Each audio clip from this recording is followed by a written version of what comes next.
Bonjour tout le monde, je suis Choi Jong-mo, professeur de coréen à l'ESMAC.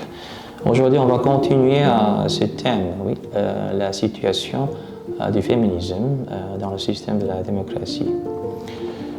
Bien sûr, la condition des femmes en Corée du Sud s'est améliorée grâce au mouvement féministe politique et culturel.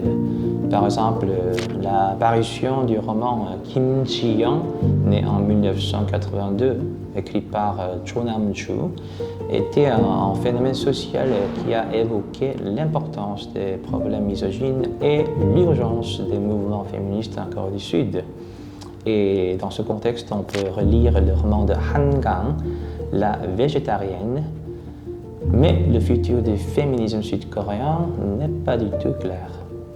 Même si beaucoup de femmes ont voté contre Yoon et son parti antiféministe, malgré leur sacrifice politique, parce que l'autre parti dans ce système biparti n'est pas moins antiféministe, il est juste un peu mieux sur ce point.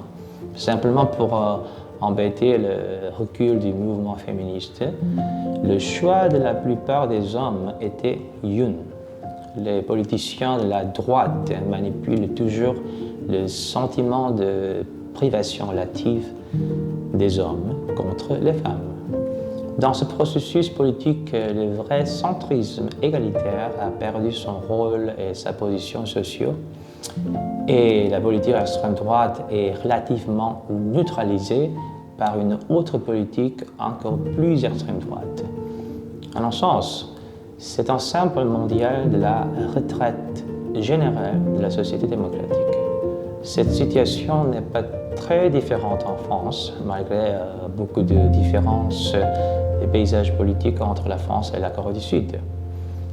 Donc, entre les deux pays, ou entre les deux mondes que ces deux pays représentent, il faut repenser le problème de notre système de la démocratie.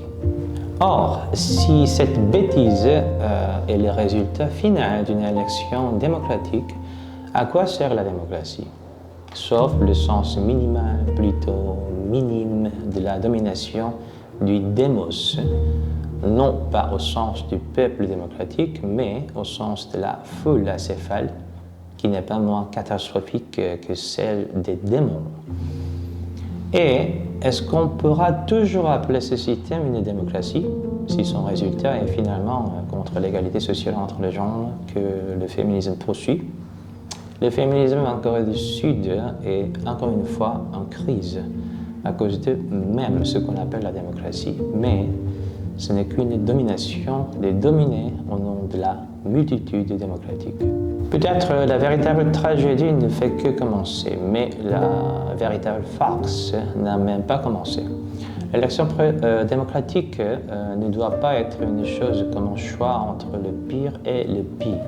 Il y a une tâche, un devoir politique de créer une véritable issue pour résoudre notre vrai problème social. Elle doit être en chemin à la recherche de la meilleure issue qui ne peut pas être limitée dans un choix forcé par des élections seules.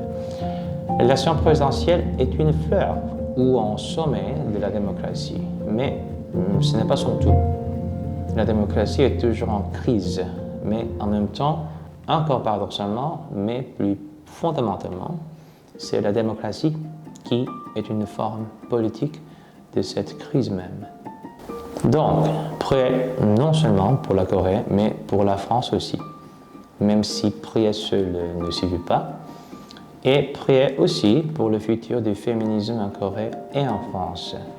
La démocratie n'est jamais un problème du choix provisoire entre les données limitées par l'oligarchie, mais plutôt une aventure permanente d'inventer des nouveaux chemins pour le futur de l'égale liberté. C'est un terme d'Étienne Balibar. Et c'est ce qu'on doit appeler la démocratie. La fête de l'élection est finie, mais la véritable démocratie ne fait que commencer. Merci beaucoup. 감사합니다. 다음 영상에서 봐요. À bientôt, à la prochaine vidéo.